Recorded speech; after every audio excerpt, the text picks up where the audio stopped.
Hello everybody, welcome. This is my channel. This is White Hat, Mickey J's White Hat, and I found the best white hat I could, which is actually a monster truck hat. But anyway, it's a white hat, so it fits. Welcome to my channel. Today we're going to go through some more viruses, or maybe some downloaders or malware, something. Today we're going to go through maybe executables or PowerShell or Python or Java, or could be anything. Visual Basic Script, macro, could be anything. So let's make some disassembly fun, shall we? It's really boring and dry, and hey, we're normally geeks, but today we're not geeks. Today we're going to have some fun with it. We're going to pull it apart, and we're going to do some white hat stuff. So, seatbelt on, let's have some fun.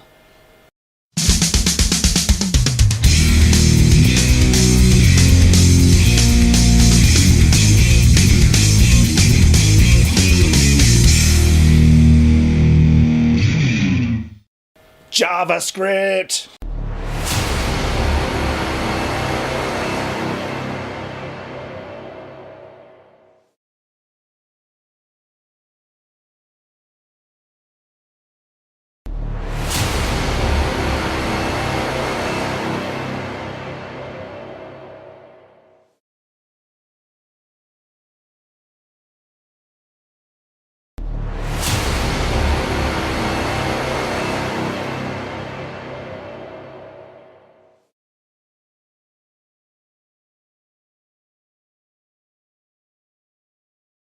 Here we find ourselves again. We've received an attachment. We open that attachment, it's a zip file.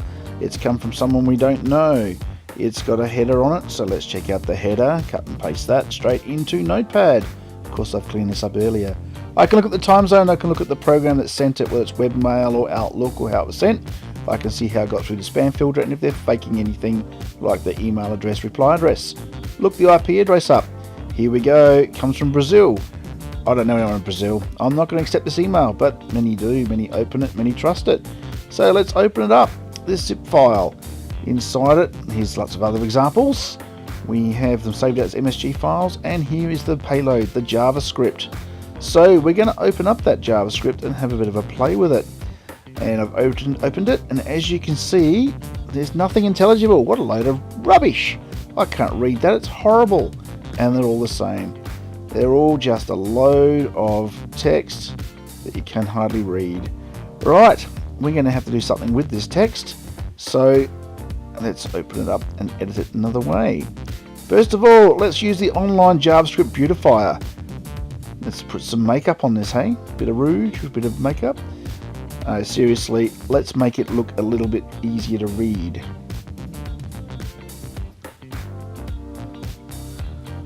Right, so here we are. Wow, that beautifier did a great job. I can actually see a lot more of what's going on here. Obviously there's a bit more text off to the left hand side and right hand side.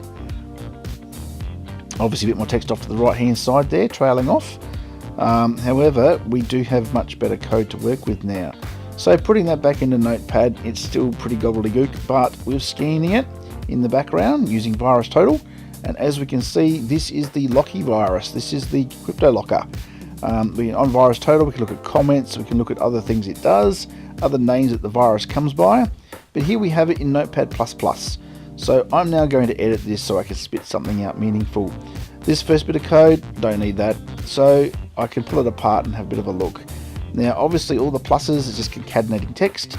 Wow, look at that. This script is suddenly looking a bit like Visual Basic Scripting. Hidden inside JavaScript. But anyway, we can start to see some stuff we're recognizing as text. So, don't want that. I also don't want it to run this code at the end, because if it does, yep, I'm going to get hit with something. So, I'm going to make it spit out to the console what's going on here, instead of running it. So let's go that whole next step, and we're going to run this and see what it spits out. Here's a HTML file I wrote earlier to run this script. So it's just a very simple little HTML file. HTML's easy. If you don't know it, start learning it. Here we go. So this is what it spat out. Now I can see it's creating functions and all kinds of stuff. So now I've got something I can actually work with. This text is obviously a little bit more codish. Just a lot of things being concatenated in there. So let's go and jump all that out to our new Notepad document. Right. Suddenly we're starting to see something that looks a bit like code. So we're going to pump this into Notepad++. I'm going to start replacing all of this code with the new line command, and here we go. This is starting to look a lot more like code. I can actually start working with this. I'm also going to remove the concatenation and start actually concatenate things. So as you can see, I can now see a little bit more of the code again. So that rubbish we started with is looking nothing like that now. But what's all this about? This is the person trying to make this code impossible to read. He's actually broken up his code into little segments that you have to join all the way through and concatenate. So I'm going to have to do the hard yards and go through and break this up and concatenate each section so I can make it readable. Because at the moment the machine can read it, but I cannot read this. You can't read it either. It's horrible stuff. Ugh, who wants to try and read this stuff? But of course they're trying to make it really hard for you to do things with it. So I'm going to put a few breaks in there so that the code will stop before it does anything stupid. And we're going to run parts of it a bit at a time and try and figure out what it does. So first of all, let's get rid of some of these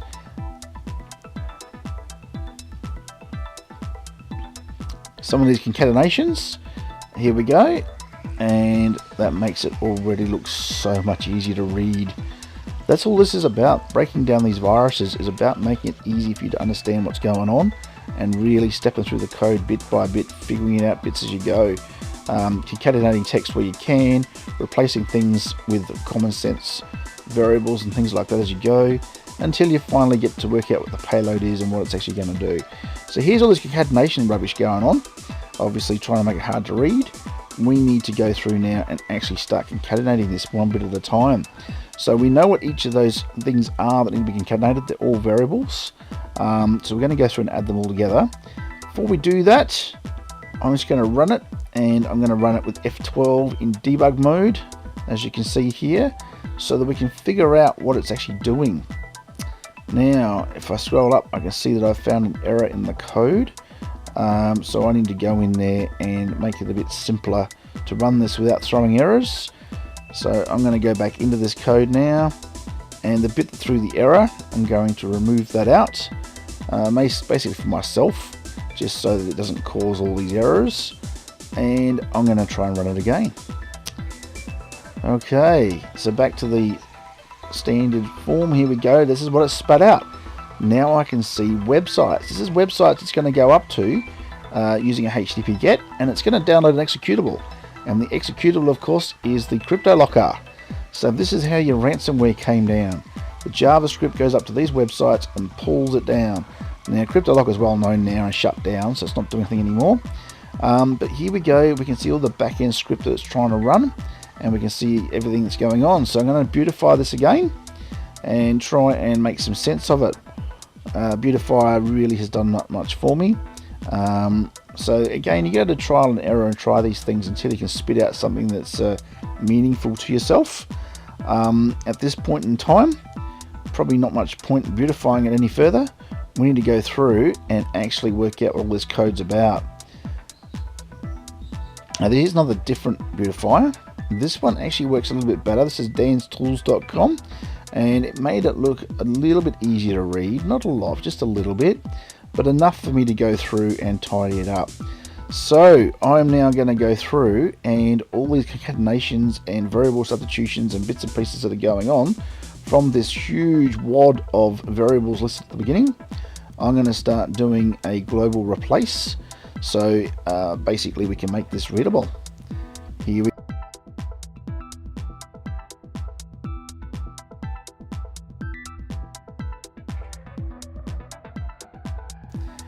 we go.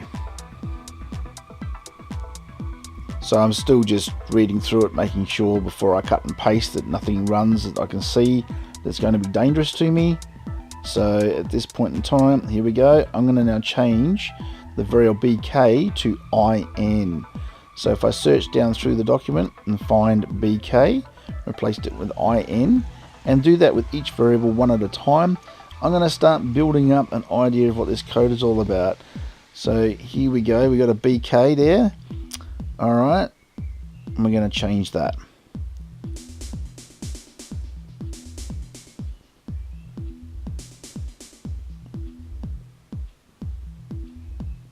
Alright, I can see some other things there that don't look quite right. If I search up for ZZQ9, that's correct. There we go. Now I'm going to replace ZZQ9 with create, and as you can start to see, I'm starting to create some code. Then I've got a QAT and a bunch of other variables as well, and a VM0. There we go. So if I find VM0, that's right, find VM0, there we go, it's obj. So here we go. If you combine that with the previous word create with obj, you're going to get create object. So as you can see, he's been quite creative in the way he's done this and gone through and create a bit of chaos for us. So now all of a sudden we're going to get some text that's spitting out. Now as you can see further down in this, I've still got lots of substitutions to do, but already I'm starting to see the domains pop out, the names of where it's going to go to pick things up popping out, and I can see that it's going to use some kind of a HTTP GET to pull things down, and I can see that it's trying to find my temporary directories, it's trying to find out what processor I've got, what code to run. So it's interesting, it's already trying to figure out my environment. So let's keep replacing more of these unusual looking objects with the variables that have been named above until we get the code to a point where it starts to make sense. Here we go. Well, this is starting to see if this particular file exists. Okay, it's doing all kinds of interesting little things here. This is a bit of a preview really, because half the code's still encrypted and you can't really figure out what's going on fully. But this just gives you a bit of an idea that it's actually doing a number of things with the operating system, and obviously with the temp directory, and it's trying to figure out what environment you're in, and it's trying to pull down the executable and run that. There's even a ADODB stream there. And look at this, more things concatenating and adding together. Makes no sense until we start replacing these things. There's a function, interesting. Wow, lots of things going on here. Just think what it started with, all that gibberish in that word file, in that notepad file. Right, so I've been going through and replacing all sorts of variables one at a time. I've cut that bit out of the video because it's quite boring, you don't need to see it. And here we have the final result of probably an hour's worth of work or longer, where I'm now starting to see all the code and what it does. So I basically know that it queries to figure out where my temp directory is, it tries to figure out what OS I've got, it tries to figure out the architecture, it tries to figure out if it's downloaded previously any Cryptolockers, and then it goes through and it downloads a fresh copy of Cryptolocker and then it gets it to run. I can see the HTTP request that it uses to go to the website and download it, and I can see where it creates the file in the file system. I can see all the details about what it does. So really, this is a downloader. This JavaScript file, what it does is it goes up to the internet, to these particular websites, which thankfully now blocked worldwide, so nobody can download this anymore. It is an old virus, but this is a common way of tricking people into downloading things. So the JavaScript, it does nothing more than contact the web and pull down the executable. So really, in essence, this JavaScript, while people think it's the virus, it's not really. It's just a downloader, and it's quite boring. It's the executable that's the interesting stuff, and I don't have that here to show you today. Today we're just going through pulling apart the JavaScript. But I promise you, in another video, we will actually download and play with an executable, which is also comes as a DLL or SCR file. We'll pull it apart, we'll look inside, and we'll see what it does. Here we Thank you for joining me. We pulled apart some malware, we did some diagnostics, we pulled apart some code, we had a look at it, we had some fun. Let's make coding fun, guys. Let's pull it apart. Let's make sure that the nasty guys don't get away with anything. Let's make sure that, you know, the guys who you don't know who they are don't get on your machine, and if they do, pull apart the code, let's find out what's inside it. So thank you for joining me. Ring the bell, subscribe, look at the last video, drop a comment. People, thank you very much for joining me. Have a great day.